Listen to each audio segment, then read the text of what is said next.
The wedding reception pulsed with laughter and music, a vibrant tapestry of celebration under the early evening sky. But in a quiet corner of the garden, tucked behind a towering floral centerpiece, Eleanor Vance felt every beat of that joyous rhythm as a stark contrast to her own silence. She had chosen her dress with meticulous care, a soft lavender silk that shimmered, hoping it might make her feel less invisible. Yet as guests mingled and danced, their voices a cheerful blur, not a single glance lingered on her. She sat in her wheelchair, hands resting gracefully in her lap, a perfectly untouched glass of champagne beside her. Eleanor remembered fleeting moments from childhood, brief inclusions that always seemed to slip away.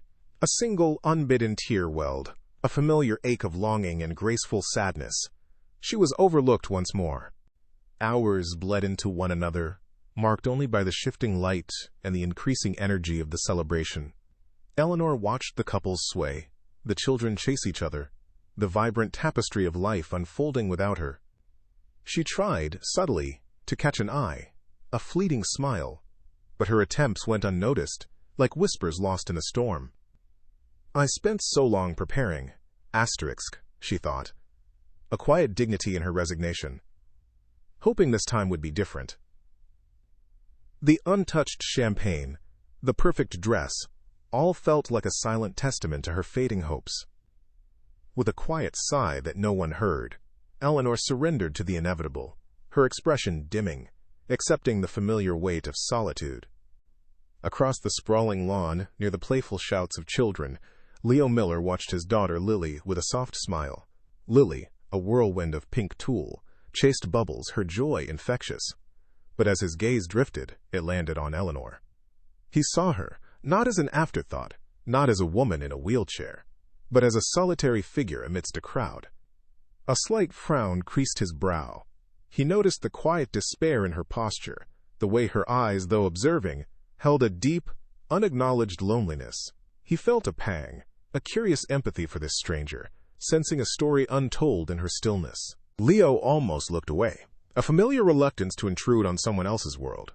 This was the Vance family's celebration, a circle he didn't belong to. Then his eyes drifted to the head table, where Richard Vance, Eleanor's father, boomed with laughter, entirely oblivious to his daughter's isolation. Richard, a man of large gestures and even larger self-importance, was engrossed in a story, his back to Eleanor. Leo's gaze sharpened. How could a father be so blind? A sudden, fierce protectiveness surged within him. A vivid image of his own Lily, so vulnerable, so dependent on his awareness. He wouldn't stand for Lily ever feeling so utterly forgotten. The thought solidified into a powerful resolve. He couldn't simply watch. Taking a deep, steadying breath, Leo made his decision. He gently squeezed Lily's hand, a silent promise, then began to walk. The path to Eleanor's table wound through knots of mingling guests, their conversations momentarily pausing as he passed, some casting curious, fleeting glances his way. He felt a flicker of self-consciousness, an outsider breaking the unspoken rules of this exclusive gathering, but his internal resolve strengthened with each purposeful stride.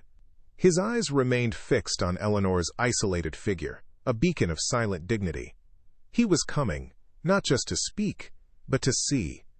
A shadow fell across Eleanor's meticulously placed hands, startling her.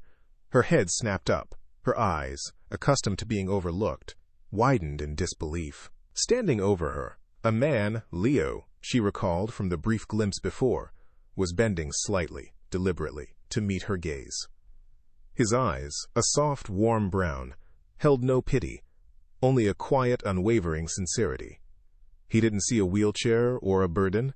He saw Galiorage. Why is she alone? Leo's voice, though not loud, carried a resonant clarity that cut through the surrounding chatter. It was a question directed not just at Eleanor, but at the unspoken negligence of the room.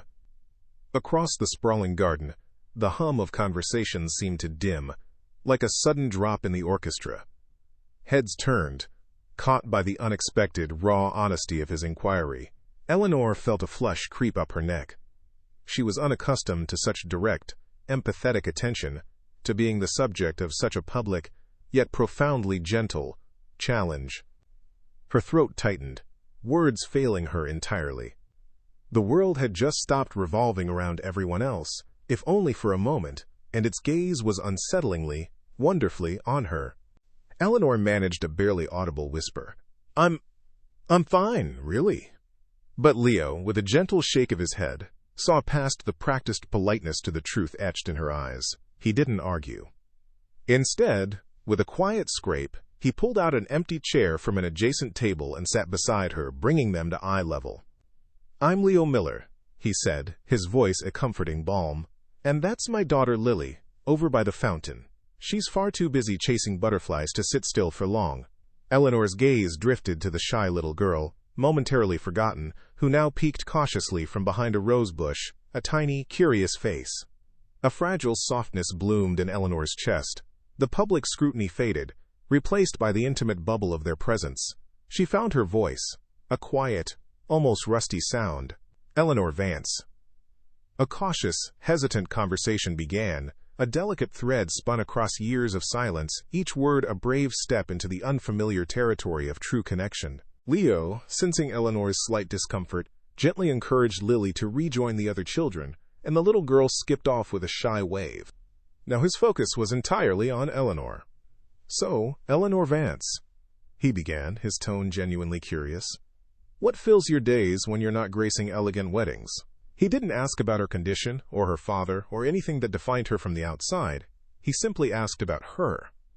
Eleanor, initially hesitant, felt a warmth spread through her. No one had asked her such a question in years, not truly. Slowly, tentatively, she began to speak, her voice gaining a quiet animation. She spoke of her hidden love for painting, of vibrant canvases tucked away in her studio, of dreams of travel to distant lands she'd only seen in books, and, finally, of a secret novel she'd been writing in the quiet hours of the night. Leo listened, truly listened, his head tilted, his expression alight with admiration. He saw not a disabled woman, but a vibrant, intelligent artist, a dreamer, a storyteller. In his eyes, Eleanor felt seen, truly seen, for the first time in an age. As the evening deepened, the band shifted to a slower, more romantic melody, drawing couples to the dance floor. Leo watched them for a moment, then turned back to Eleanor, a gentle question in his eyes. "Would you like to come closer to the dance floor, Eleanor? Feel the energy?" Eleanor hesitated, her gaze falling to her wheelchair, a silent barrier. She expected pity, or perhaps a polite retraction. But Leo merely offered a soft smile. "I'm not asking you to dance," he clarified, his voice reassuring. "Just to share the moment if you'd like. The music sounds sweeter up close." A flicker of hope, fragile but real, ignited within her. She nodded, a quiet agreement. Leo gently maneuvered her chair through the mingling guests, guiding her to the very edge of the dance floor. The soft lights of the chandeliers reflected in her eyes as they settled, watching the swaying couples. A comfortable silence enveloped them, a shared melody of quiet joy and unexpected belonging. A particularly sweet saxophone solo began, weaving through the warm evening air. Without realizing it, Eleanor found herself humming along, a faint, almost forgotten tune. Then, a small, genuine smile, unburdened and radiant, graced her lips. It wasn't a forced social gesture. It was a smile that originated deep within her, a quiet blooming of joy. She glanced at Leo, who had been watching her, and he returned her smile with a warmth that enveloped her entirely. In that moment, surrounded by the soft glow of the dance floor, Eleanor felt it. For the first time in years, she felt like she belonged, not as the CEO's paralyzed daughter, but simply as Eleanor. The crushing weight of invisibility, a burden she hadn't realized she carried so heavily, began to lift. It was replaced by a fragile but real sense of self-worth, a quiet triumph echoing through her newfound inner peace. Richard Vance, from his perch at the head table, had been oblivious, lost in boisterous laughter and the clinking of glasses. But then, a subtle shift in the room caught his eye. He finally noticed Leo Miller and his daughter by the dance floor, and with them, Eleanor. An initial flicker of irritation crossed Richard's face. Why were they drawing attention? But then he saw it, Eleanor's smile. It was genuine, unforced. A radiant expression he hadn't seen on her face in years. A smile he certainly hadn't put there. A sharp, unexpected pang of guilt struck him, a cold realization of his profound neglect. He had been so consumed by his world, he'd never truly looked at hers. Quietly, he excused himself from a conversation, a subtle but significant break in his usual, commanding behavior, the first tremor of reflection shaking his self-importance. As Richard retreated, whispers spread through the room. Some guests admired Leo's open kindness. Others felt a prick of shame for their own oversight. A bridesmaid, catching Eleanor's eye, approached with a warm smile. "Eleanor, your dress is absolutely stunning tonight," she complimented, a genuine warmth in her voice. Soon after, a distant cousin, who usually offered only a fleeting nod, came over. "I hear you paint," he began, a hesitant curiosity in his tone. "What kind of things do you like to create?" The atmosphere around Eleanor visibly shifted. No longer a silent fixture, she found herself included, the gentle tide of conversation finally reaching her shore. By the end of the night, Eleanor's heart was filled with a profound gratitude and a powerful, undeniable spark of joy. Her physical challenges hadn't disappeared. The wheelchair was still a part of her reality. But something far more important had fundamentally changed. Her inner spirit. She now understood with a quiet certainty that she was no longer invisible. She was worthy of being seen, heard, and loved. This realization bloomed within her like a quiet, profound dawn, illuminating corners of her soul that had been shrouded in shadow for too long. She felt a lightness, a sense of belonging that transcended the physical. As the last guests began to depart, Eleanor turned to Leo, her eyes shining with unshed tears of gratitude. "Thank you," she said, her voice soft but steady.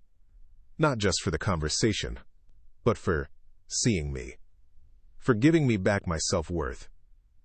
Leo, a humble flush coloring his cheeks, gently dismissed it. "It was nothing special, Eleanor, just a chat." But Eleanor knew it was everything.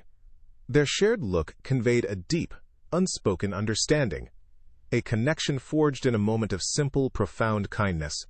Lily, noticing her father, ran up to take Leo's hand, and they offered Eleanor a final, warm goodbye.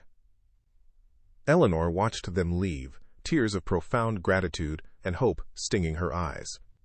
She realized that compassion often came from the most unexpected places, that a stranger could see you more clearly than those closest to you. Eleanor left the wedding with a genuine smile, no longer just, quote, Richard Vance's paralyzed daughter, but Eleanor, a woman whose spirit had been seen and whose heart had been touched, ready to embrace a new melody in her life.